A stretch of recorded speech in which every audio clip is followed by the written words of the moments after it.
This is working. Okay, we're recording. All right, three, two, one.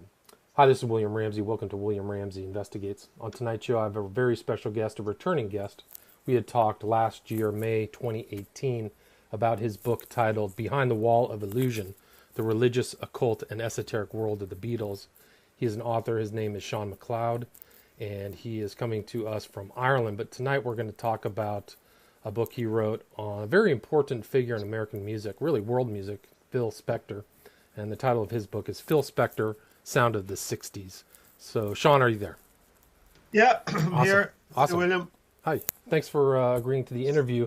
Really interesting subject. I didn't know the totality of Spector's influence. I knew that he was important. I don't have a musical background, but after reading through your book, I was very surprised at how many people look to him as, I mean, even like you finished the book saying about Lennon talking about how important he was, and we can get into that. But you also published a book, not only Behind the Wall of Illusion, but Leaders of the Pack, girl groups of the 60s and 1960s and their influence on popular culture in Britain and America. So you definitely have a few other titles out there. But maybe we can just talk a little bit about your background for people who didn't hear our last interview and how you became interested in the subject of Phil Spector. Yeah, okay. Well, first of all, William, thanks for asking me to do the interview again. It's a real pleasure to talk to you, and I really enjoyed the last interview. Thanks. And my background is I live in Limerick, which is west of Ireland, next up, I guess, after New York.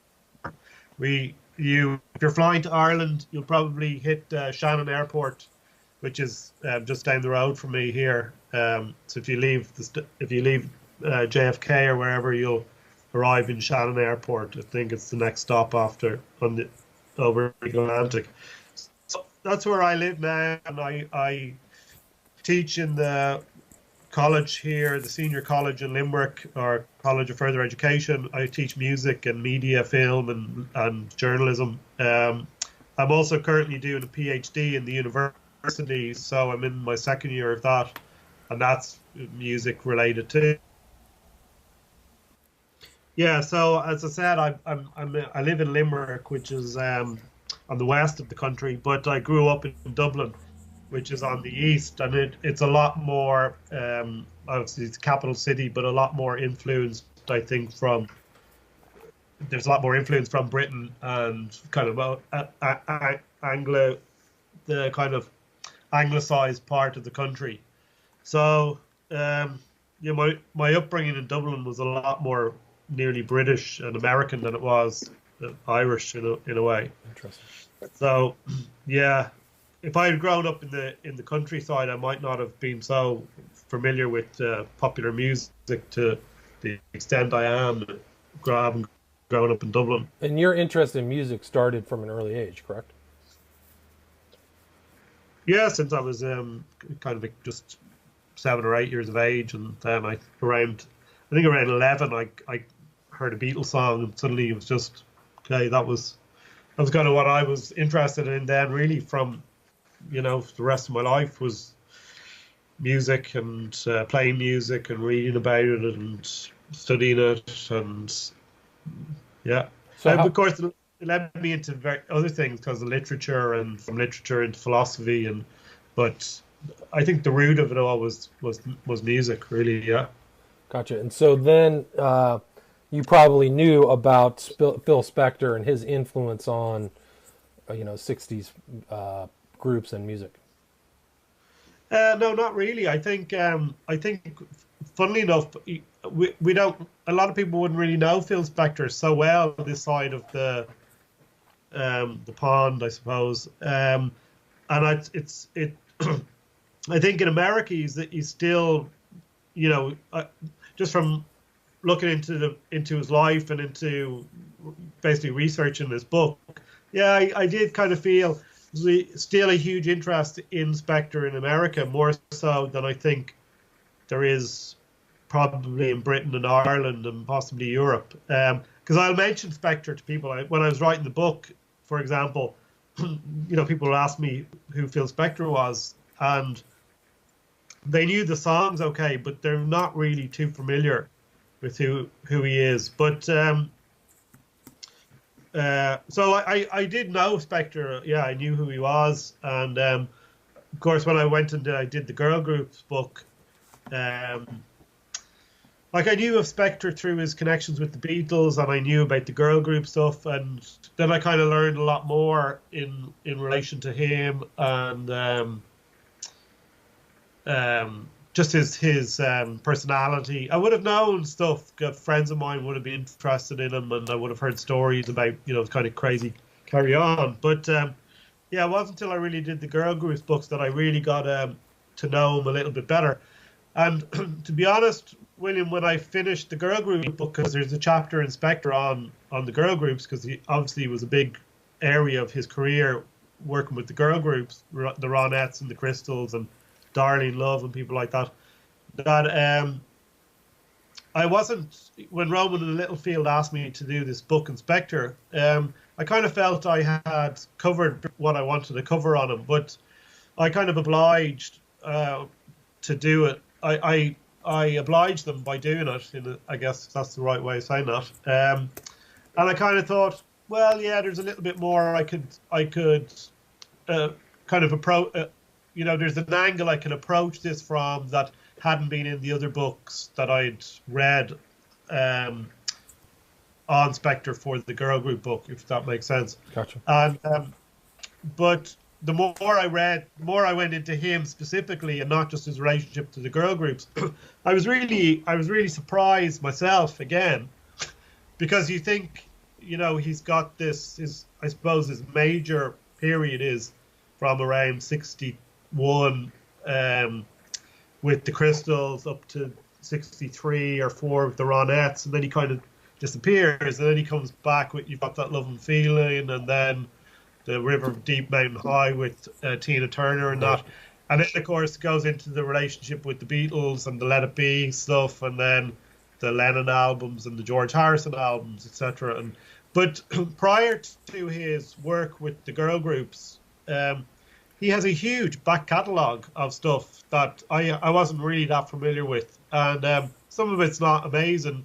Some of it's quite interesting, particularly for the period. You're talking about 1959, 60, 61. And, you can find on YouTube, for example, the Phil Spector anthology before 1963. And it's a triple album.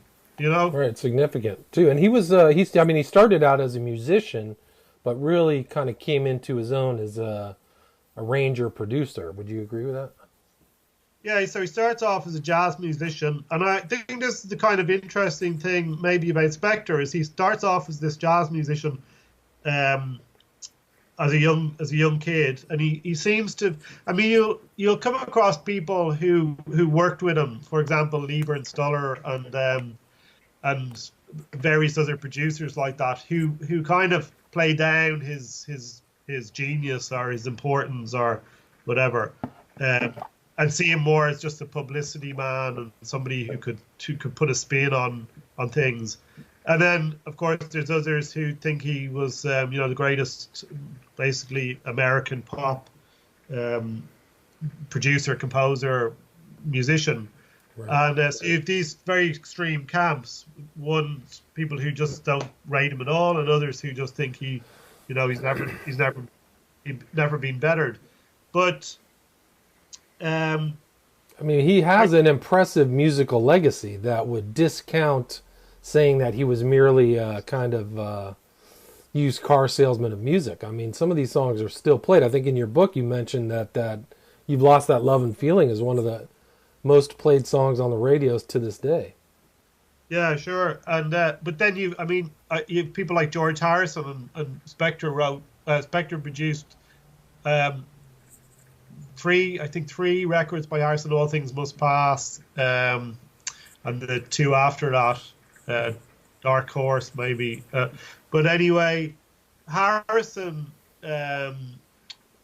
dismisses the work that he did. He basically says, well, he didn't really do much at the end of the day, and he had to undo all that he had done because it was just too much. Interesting.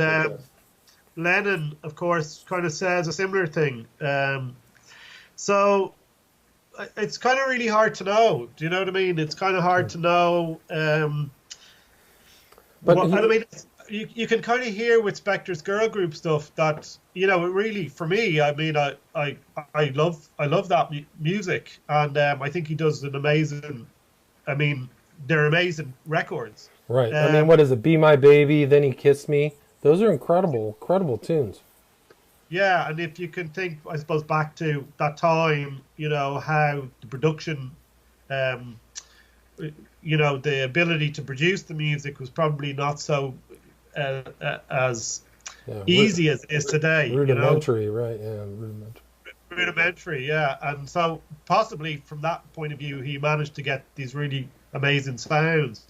But and he obviously the records obviously impressed people like Brian Wilson, even groups like the Rolling Stones and the Beatles. But it's just, you know, there's no one in the middle. It just seems to be a bit erratic. So how, you know, people just dismiss him. Now, personally, I think, and that's what I was kind of saying about him learning the music at a young age. He learned jazz, but when rock and roll came along, he kind of realized that this was what was the new set, the type of music to play, because this is what was the kind of zeitgeist. Right. And apparently as well, and this is from people who knew him as a kid more so, they would kind of say, everybody loved to hear Spector play the guitar, and all the girls would crowd around Spector when he played the guitar, because he was able to get, and this is a kind of quote unquote, a radio sound out of his guitar. So in other words, he seems to be able to tune into the sound of something, and he seemed to have a knack for, or a talent for making something sound good. And of course, I guess that's really what he became known for, sound of the record. Right. Know? I mean, they called it the Wall of Sound. Do you want to talk about that? The Wall of Sound, and also what his logo for his record company was Tomorrow Sounds Today. So it's very much about sound in a sense for Spector. Yeah, the Wall of Sound. So the Wall of Sound was, I think, Spector just trying to get bigger and bigger and bigger and bigger sound, and it was an approach that he seemed to have developed where it wasn't necessarily about the particular instruments that were played. There's not so much a kind of a distinction between the particular timbres of the instruments. So, you know, you don't hear necessarily a piano and a guitar or a trumpet or something as distinct sounds in themselves, but they all kind of seem to just mesh together into this one big, you know, overwhelming sound. So that was his thing. And I think possibly it only could, maybe it only had such a life, you know, you could only do that for so long before it starts to start sounding the same. Right. And that possibly, I think that became the criticism, you know, when Spector started falling out of favor. That was the thing I think people criticized his music for. It started to sound the same, even though a lot of those songs are so good. Probably his formula didn't change, you know. Right, he didn't update it, but he was very young. I mean, he also had a very strong business savvy that a lot of musicians don't have. He seems to have had, He seems to have had. See, I think Spector really, and when you do a search, or when I did a search anyway for Spector on the internet, unfortunately, what comes up a lot of the time is today is Spector as a kind of you know, being imprisoned and murdering Lana Clarkson and etc. And well, maybe that's something you want to talk about later on. But yeah, we can finish it up, sure. Yeah, I think it's you know, it's very unfair, really. I think on Spector, and that's, you know, we need to get into that other subject later on. But and of course, whether he murdered or didn't murder or whatever, but obviously to murder somebody is you know, it's not something that you want to be kind of giving credit to somebody for. But despite that, I think, you know, from the terms of his work in music is something that he needs to be credited for. But in order to understand Spector, the music, his role as a businessman, even his situation that he managed to get himself into, and this murder case and getting thrown in prison, I think you really need to go back to, I guess, like most people, but specifically with Spector, is his childhood, because he really had just such a messed up childhood in a way. You know, his father committed suicide when he was 10, I think, when Spector was 10. And, you know, he's apparently quite a happy, settled, very quite well-adjusted child. And then when this happened, you know, you can only imagine how devastating it would be for a young boy.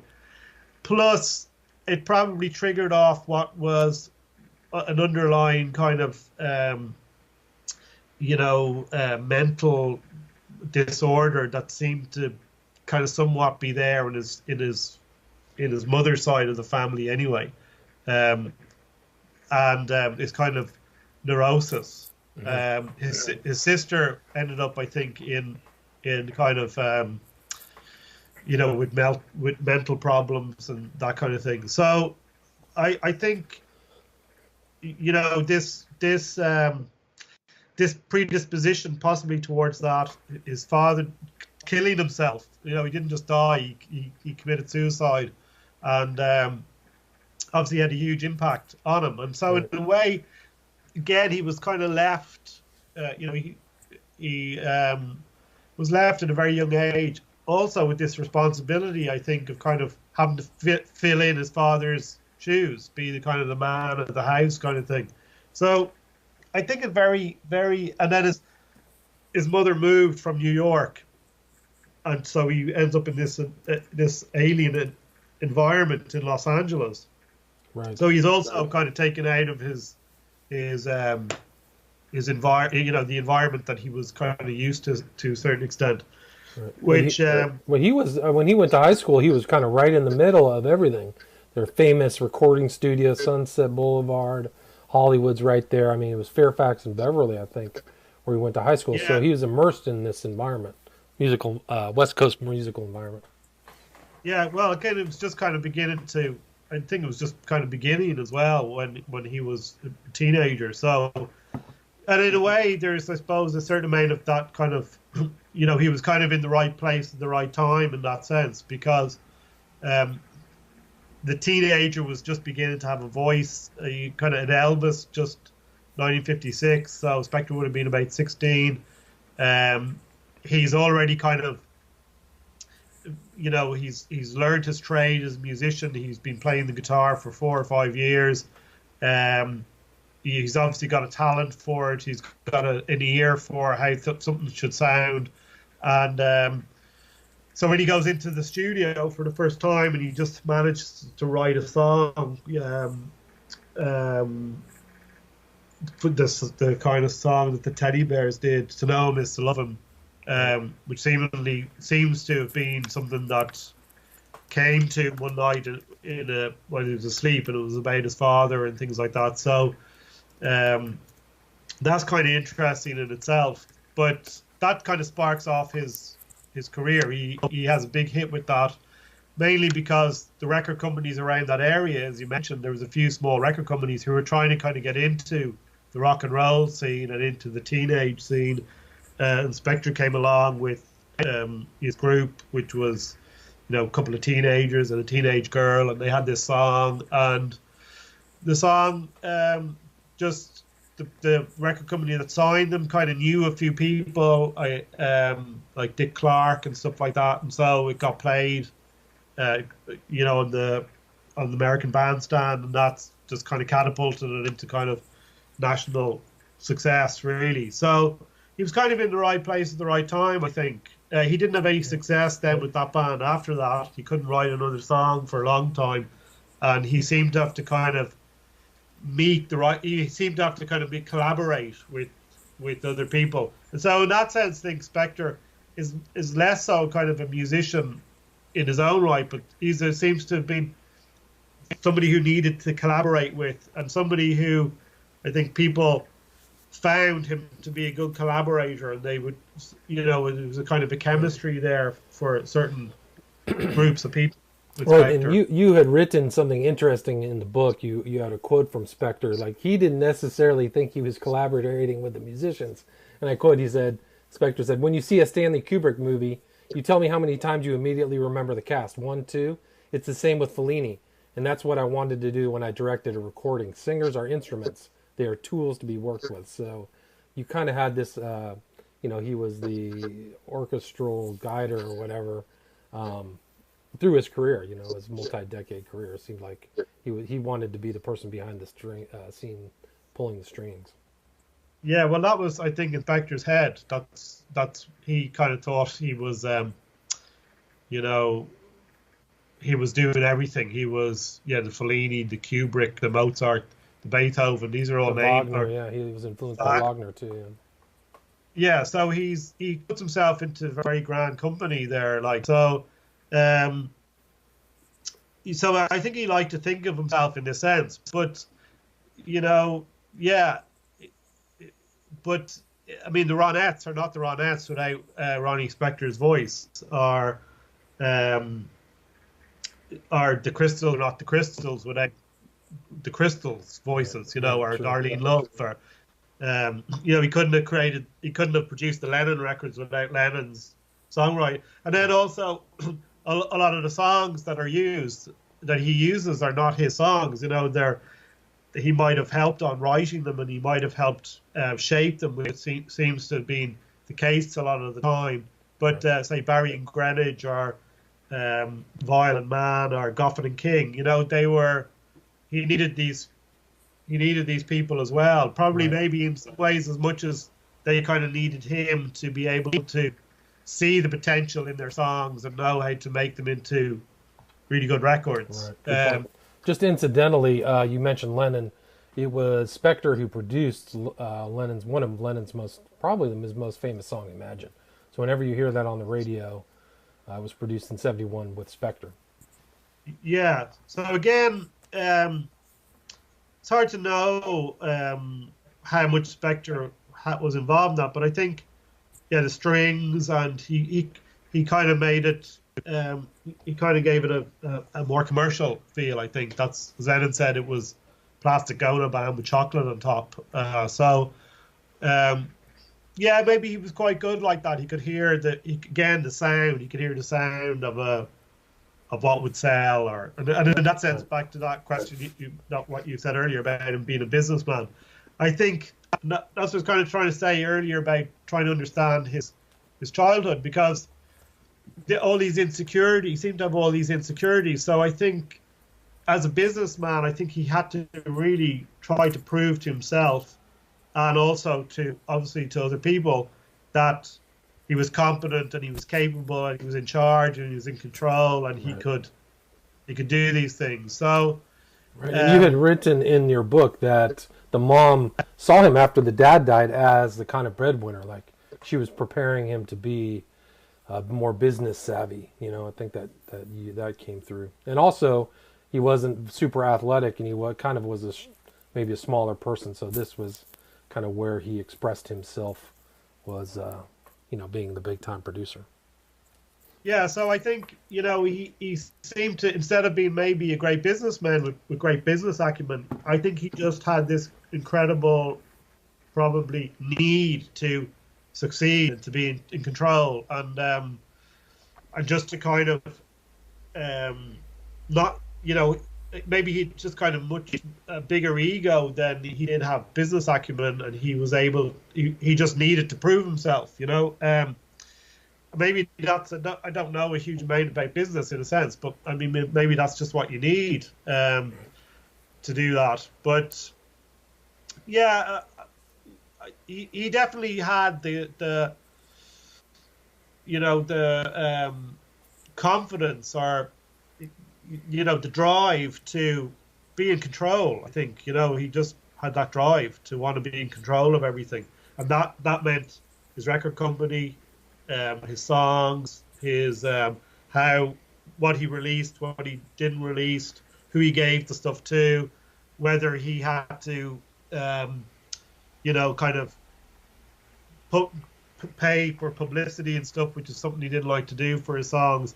You know, it all had to be in his terms. He had to be in control. So at the end of the day, though, as well, William, because of that need for control, he kind of alienated himself from the business. I mean, I would think, in a sense, that someone like Paul McCartney or something is probably learned to be a lot more astute businessman in a sense, because he was a lot more diplomatic, you know, and he controls his own music now pretty much, and did for a long time. He has control over his royalties, things like this.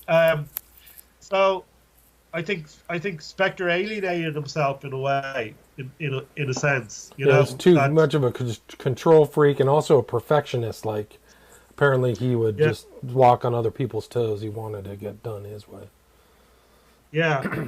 So whether that was for perfection or whether it was just to kind of, again, more, I need this control. But I think there's a psychological issue there, really, you know, which stems back to the death of his father and the situation with his mother, that underlying predisposition for neurosis that he had, that it seemed to be there in his family, the pressure put on him by his family to kind of attend to kind of be the father figure of the. So, and then of course you've got all these other things, as you mentioned. He was small of stature, he wasn't particularly athletic, but he also, as well, from the business point of view, again, he didn't seem to have a problem with lying. He didn't seem to have a problem with, you know, kind of using people and kind of exploitation. So whether that's good business acumen or whether it's just, you know, other people may not have done that, but Spector would have done it, and it gave him the edge in some ways. Right, but he I mean, financially, he was very successful at an early age, correct? Yeah, well, his first hit with what was it called? Sorry, was it the Ronettes? Was it a Ronette song? No, with the teddy bears. I just mentioned there a minute ago. To know him is to love him. Yeah, to know him is to love him. Yeah, that made him a lot of money, I think, but maybe not so much. I think the money kind of ran out after a while, you know, but it really gave him this huge confidence. By the time he got to make the Ronettes, the Crystals and the Ronettes music, yeah, he was making money, but he was spending a lot of money too, because he was these records were costing a lot of money, and a lot of times he wouldn't release the records, so you know he was blowing the money too, you know. But again, as I said, he had such a backlog. By the time he had done the Ronettes, or the Crystals and the Ronettes, he had a huge back catalogue of stuff anyway. So I'm sure, I imagine there was, well, I don't know what the royalties were like in that, but probably some of them were quite good. And then again, I think, later on, again, how he maybe control over these records, and how they were released as anthologies and things like that. He became quite astute in that regard, I think. Yeah, he had I think, 4 #1 songs. To Know Him, to Love Him, Harrison's My Sweet Lord, Crystals, He's a Rebel, and Righteous Brothers, You've Lost That Love and Feeling. So if they're making it to #1 on the sales charts, that's significant. Especially back then. He had lots of top 10 hits as well. So, you know, they would have generated quite a bit of, of a royalty for him. Yeah, you list a lot of his successful songs at the very end of the book. Yeah. So I think what's also interesting is, which I didn't really go into in the book, and I didn't really know how to go into it in a way, but this kind of connection with Wagner. And because he was always, he was obsessed with Wagner. And but what people used to call Spector the kind of magician, you know, and that he could turn, you know, a record into gold, the alchemist, they would call him. And funnily, it was the same with Wagner. Wagner was considered kind of like, you know, this great magician, more so than a musician. And very charismatic, mesmerizing, kind of controlling in a sense. And it's interesting that Spector had very similar qualities and traits in a way. Um, Yeah, it is. I mean, but he thought Spector liked to think of himself as one of the great composers, though, right? yeah, you like to think of himself as kind of some kind of modern day Wagner, I suppose. Right. But the fact that he had these, I mean, people would say, despite that he was short and, you know, didn't have, seemed to have, physical stature, he was, some people saw him as one of the most charismatic people they had ever met, and these would be people who would have met Yeah, he just popped out there. Charismatic figure. quite that kind of, you know, yeah, supernatural, I think, in a sense, charm that maybe people like Wagner and that were supposed to have had. And again, I mean, it's interesting if you ever going to see footage of the Imagine film where Lennon's working with Spector, just Spector, Lennon just kind of put, Spector's at the center of everything for Lennon. Lennon just, which you would be surprised at, but. Right. And you finish off the book with a quote saying Lennon quoting, saying, Spector is the genius other geniuses go to. Yeah, I think Lennon's son, Sean Lennon, said that about Spector. Okay, gotcha. Sorry. That Spector was the genius that the other geniuses go to. But again, this is all,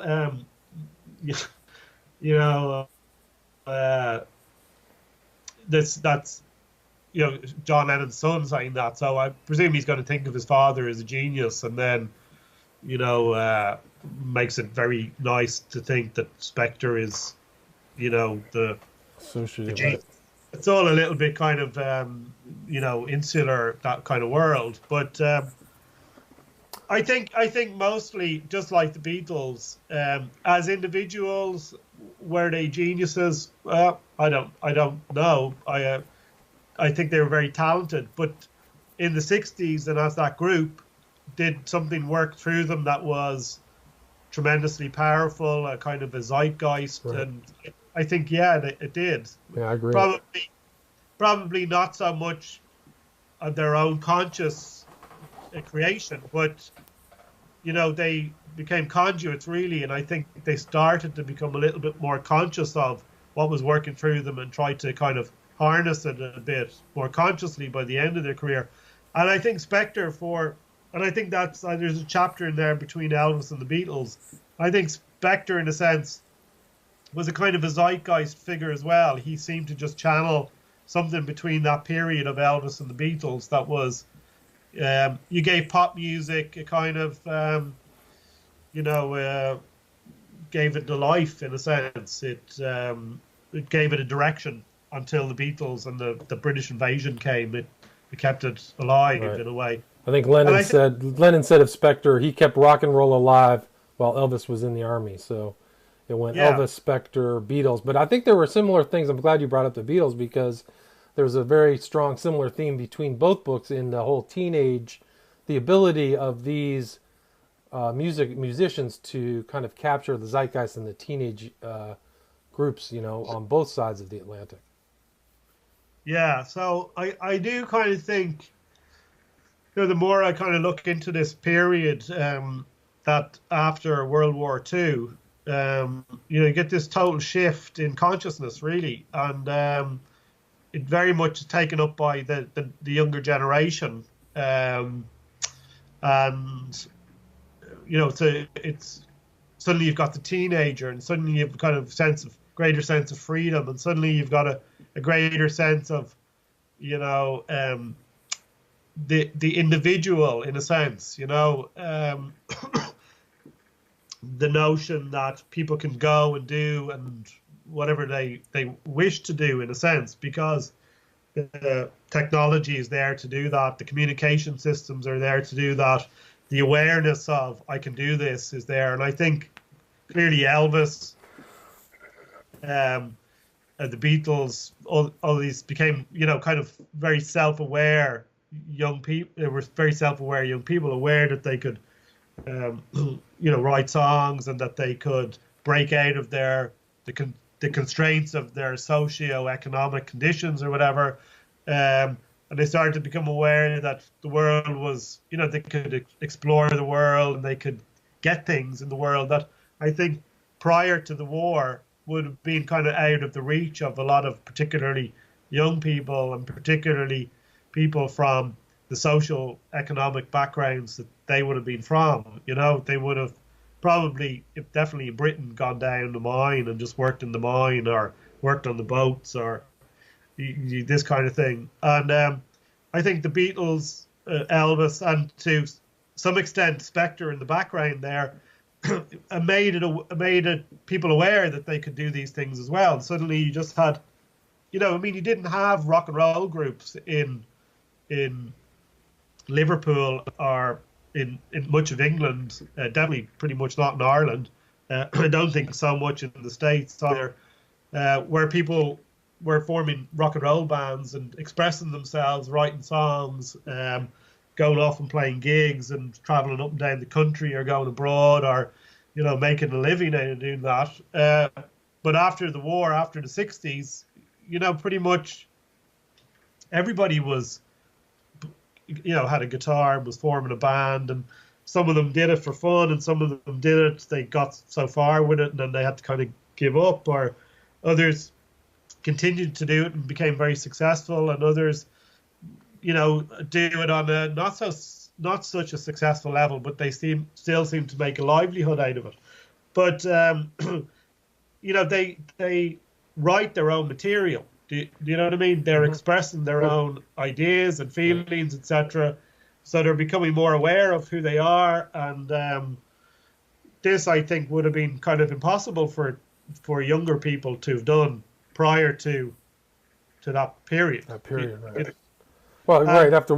There definitely are parallels between Spector's story and Beatles, because post-war they didn't have the post-war or pre-war or war burdens or those types of things. So they were all surfing this kind of zeitgeist that talked about independence. Spector himself was actually kind of forward-thinking. His bands were all African-American women talking about women's perspectives, which and then He Kissed Me and all these things. And you point that out in the book. I thought that was interesting.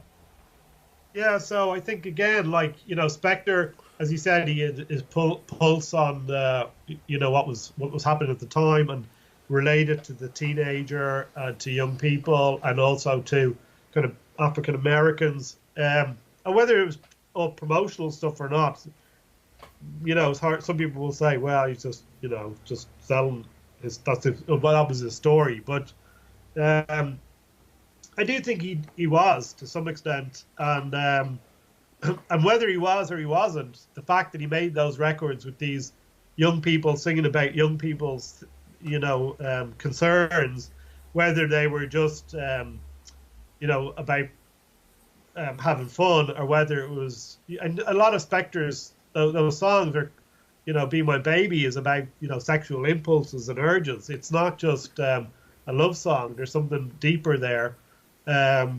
Uptown, I know he didn't write the lyrics for these songs, but it's very much got a social theme in it, and so do many of the other songs. But so the fact that he was, there was these girls, African American girls, who were in the charts quite a lot, obviously performing on television a lot, performing in clubs a lot, so they were there in the public eye, and singing about things of kind of, that were beginning to concern teenagers. A bit maybe like Rebel Without a Cause tries to deal with those particular concerns of the teenagers, alienation and, being accepted, and parents and constraints and those kind of things. So I think, he is, so by the time his period is finished in 64, 65, and the Beatles and the Stones come, they talk a little bit about, they sing a little bit about that for the first, 64, 65. But once you hit 1966, you're kind of into, much deeper issues. Songs about revolution, songs about I can't get no satisfaction. So, they're much more intense. Yes, yeah, that's a good point. and it's only a couple of years. So it's a little bit like, when you're 13 or 14 and you discover the opposite sex, so you kind of have a certain amount of freedom. You can kind of go out and stay out a bit later. By the time you get to 16 or 17, things become a little bit more. You're moving closer towards finishing school, having to kind of enter into adulthood, and so your mindset is, it gets you go a little bit deeper, and things become there's more concern about things. In a sense, you might become more politically aware, or you know what I mean. So I think it kind of, that period reflects that teenage period. I think it really reflects it in its overall, the 50s, 60s, possibly into the 70s, reflects that period of your teenage years, in a kind of what do they call it, a microcosmic sense.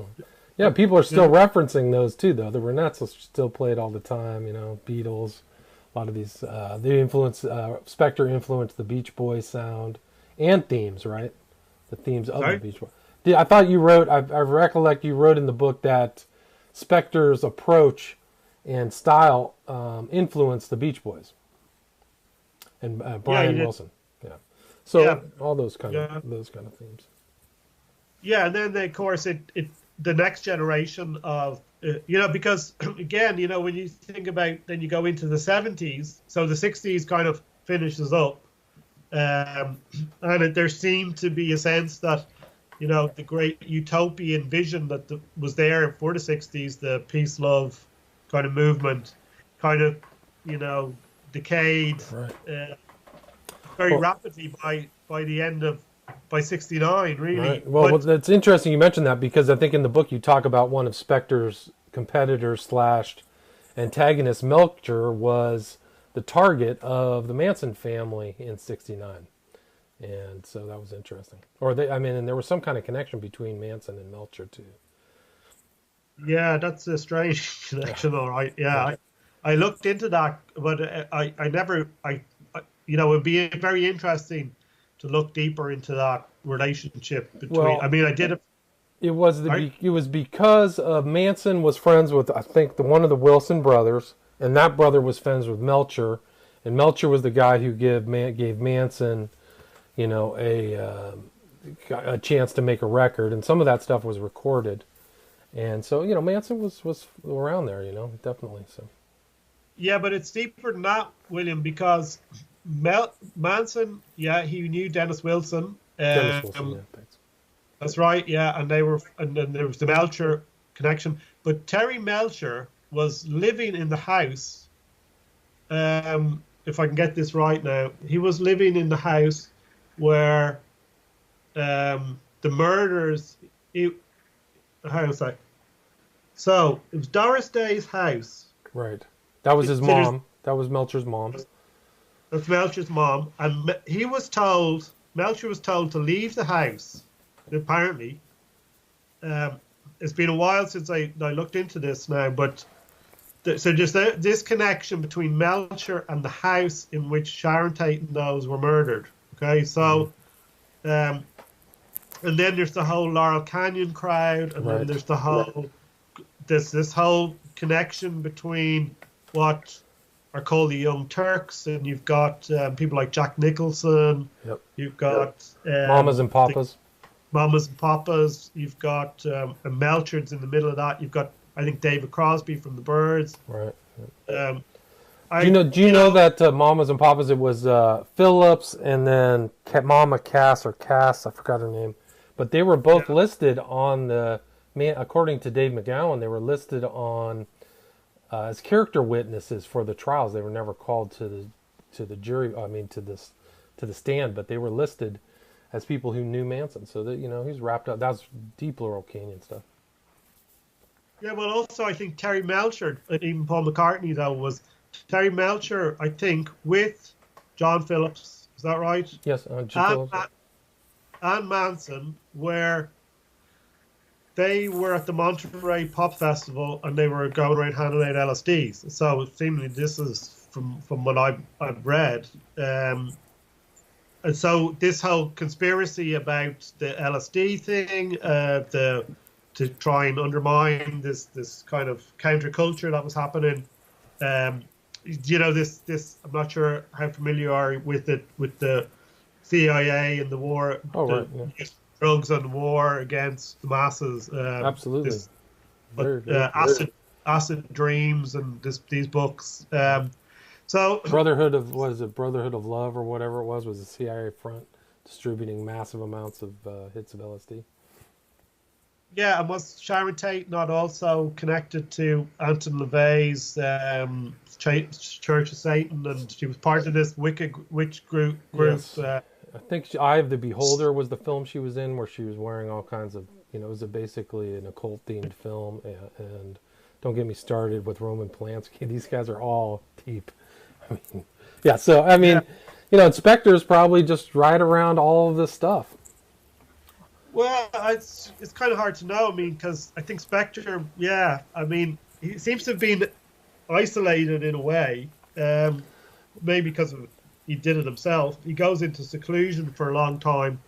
I mean, he peaked early. He peaked by the time, I think it was 26, is mentioned, like he had already made money and already alienated a significant amount of people.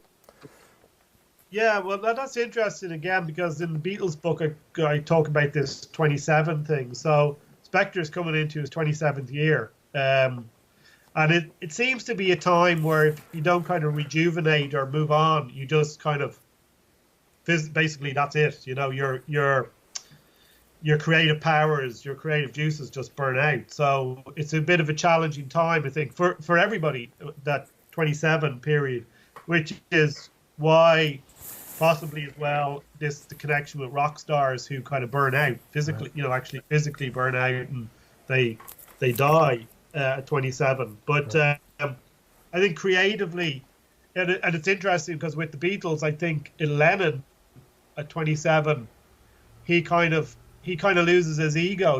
He's taken so much LSD. So after Peppers, he kind of is gone, and kind of McCartney becomes the main driving force of the group. Gotcha.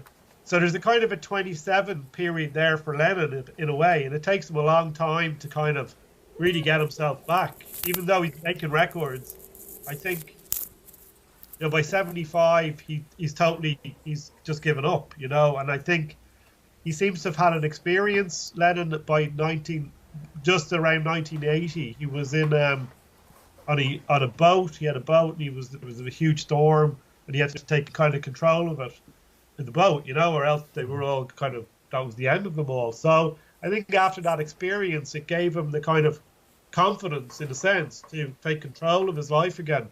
And then, of course, he went back into the recording studio to make that one last album. Right, he was shot in 1982, right? Wasn't that right?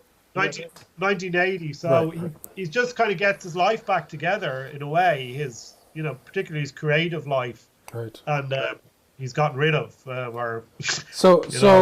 let's get back to Spector. So Spector kind of peters out at 27, but he still is involved. He remasters Let It Be of the Beatles. He's producing Harrison stuff. He's still kind of working out with making music with some other bigwigs. And then this whole event happens later on in his life where somebody dies at his house, right? Yeah, well, his son then died as well. I think he had a son, and his son died of leukemia a couple of years in the 70s. I can't remember the date now, but he had married one of the Ronettes, right? He married Veronica Bennett, the lead singer. Right. Two kids, one. And he kind of took. So it's interesting that even though he's kind of got this, like, all these girl groups, and they're kind of out singing these songs, and they're kind of progressive in a sense for kind of the feminist movement in a way. He then marries Veronica Bennett and basically just keeps her incarcerated in his house. And I think she had to kind of actually physically escape after just years of being locked away. She had to escape, from her own house. Wow. There's these contradictions there with Spector, and the more I kind of think about it, or just even talking about it here, the more I kind of just feel a lot of Spector, a lot of it is really this kind of, whether it's making music or whether it's, having these black girls and, being in some way kind of a face for the civil rights movement, or they're female, so there's kind of the feminist movement, with kind of, helping to kind of push that forward, the teenage thing, making records, being the businessman, the entrepreneurial, music tycoon, the tycoon of teen, as Tom Wolfe called him. I think underneath it all, it's just this huge struggle with his own self, the need constantly to prove himself to himself and to show that he was actually somebody, which kind of suggests in a way that he never really felt he kind of was anybody. Do you know what I mean? Yeah, he was compensating for something. Yeah. Yeah. So, and he had this strange kind of control issues with women that started before the death of this. What is he? Was she a waitress or something like that? What was her name? Lana Clarkson. Lana Clarkson. Yeah. Yeah, well, she was a kind of an B-movie actress, and she was working in this club that Spector went to, and he kind of just seemingly brought her back to his villa or his mansion, and no one really kind of knows what happened, William. I mean, they were the only two people in the house, right, as far as I know. Spector came running out of the house and told seemingly his chauffeur that he had just killed somebody, or he thought that he'd killed somebody, and but it just that no one really seems to know. No one seems to know, and I get the impression, obviously Lana Clarkson possibly knew, but she's dead, so she can't really tell anybody. And I really kind of feel, and I've kind of didn't really go into it much in the book, because I didn't really, it seems to have kind of overshadowed everything else that Spector has done. Right. And despite all Spector's contradictions and the kind of his neurosis and his just mania, I do think he's created some incredibly great pop music, or been part of it, in whatever capacity that is, whether it's because of his great wall of sound or his great vision as a producer, or whether it was just kind of accidental that he managed to, for a couple of years, create something that really just worked for the time. Whatever, I think he was there. He did make these, he was in some way instrumental in making them happen. And I think, as Lennon said, he kept pop music alive while Elvis was in the army. And so for those few years, I think he's kind of very important, very interesting. It's not necessarily, and it's great music, pop music. Absolutely. And I think it really does reflect, as a lot of pop music does, this changing consciousness of the teenager, which is pretty much, very important for us today in many ways, whether in a negative sense or a positive sense. But the thing with the Clarkson thing is, I think, William, is that, it's unfortunate that that's kind of overshadowed everything, particularly since no one actually knows. I know he was convicted and he was sent to jail, but it doesn't necessarily mean that he consciously, pulled a gun out and shot somebody. Right, but what was his version of the story? He doesn't seem to know what's happened. He says he didn't kill her, what's interesting about that, he basically reckons that people were out to get him. He was kind of, for a long time, he upset people in the business. Other people wanted to make an example of him because he's so famous, because celebrity culture in LA and people get away with things. So for many reasons, Spector, he denies killing Lana Clarkson. He basically claims that people were out to get him, etc., etc. Now, some of the evidence seems to suggest there was a film made about this with Al Pacino and Helen Mirren, where Pacino plays Spector, and this movie basically makes out that there was no way Spector could have killed her because he was a very short guy and she was very tall. So the angle at which the gun was supposed to be pointing, etc., just wasn't possible for somebody of his, his size and etc. Apparently, there was no blood found on his clothes. So whether or not that's true, or whether there's explanations for that, the point there is that this film particularly, I think, went out of its way to kind of to investigate what happened, and then to kind of show that this necessarily wasn't what could have what's supposed to. So what was who else did it? If he didn't do it, how did she get shot? Yeah, well, again, as I said, we don't really know unless we were there. What I do think, I think at most, or definitely, we can say Spector is to blame for the situation because, this habit he had of carrying guns around with him, this inferiority complex that he seemed to have had, the fact that he seemed to feel the need to control, women, and it gave him some kind of sexual prowess that he could get a woman back to his flat and get her to do whatever he wanted, kind of thing, whatever that was, So all of these things really are the downfall. These are his, real problems, his weaknesses, and these are kind of the cause to his own downfall in a sense. So the fact that he ended up in prison on this murder charge is really his own fault, I think. Right. But it's still a different.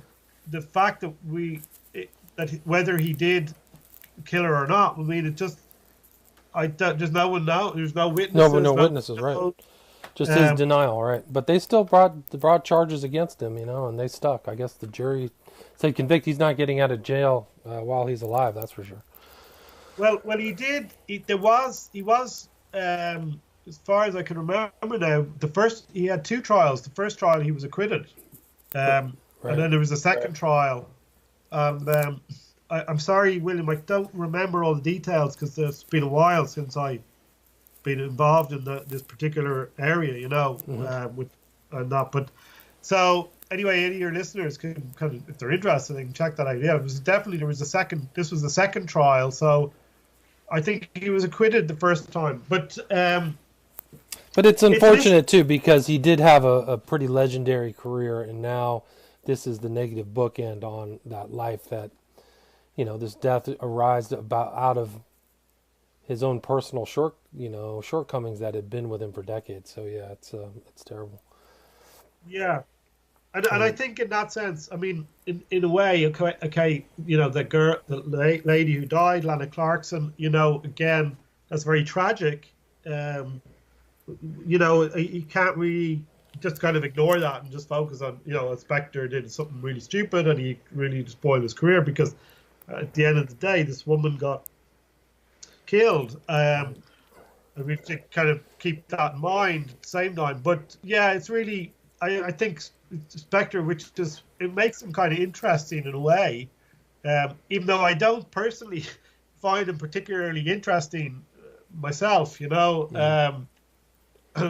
mean, I've read a lot of books on Spector and that, but he's not really a person that I would really, if he's been interviewed on the TV or whatever, I don't know if would really interest me that much. Gotcha. Well, we're now at the 55-minute mark. I mean, we've kind of covered the importance of Spector's influence on music in the 60s, the tragic end. Is there anything else that you think we might have missed? Or anything else you want to mention? I don't think so, but I just wanted to finish saying I think what does make him interesting in a way is just this huge contradictions that are there with him. The fact that he was so successful, it's all this great music in a way, and also he was quite innovative in how he ran his business, his record business, how he made the records, Right. coming from nowhere and kind of, making this huge impression on the popular music industry. And at the same time, all those talents he had or abilities he had to do that, I think, come from this kind of underlying feeling of insecurity and the need to prove himself, which stems back to the death of his father. And of course, this then is what, at the same time, causes his kind of this destruction, because he ends up getting him into all these stupid, really, need to control every situation, and whether that means with music or with some kind of, a gun or something like that. Right. It's what ends them up in prison. Right. Well, that's a great way to end it. So the book is Phil Spector, Sound of the 60s. It's available on Amazon. Also, your prior book that we discussed was Behind the Wall of Illusion, The Religious, Occult, and Esoteric World of the Beatles. And then another book, Leaders of the Pack Girl Groups in the 1960s and Their Influence on Popular Culture in Britain and America. So thank you very much, Sean MacLeod. I appreciate you taking the time to talk about Phil Spector. Thanks, William. Thanks very much. All right, cool. All right, we're done. That's good. I gotta...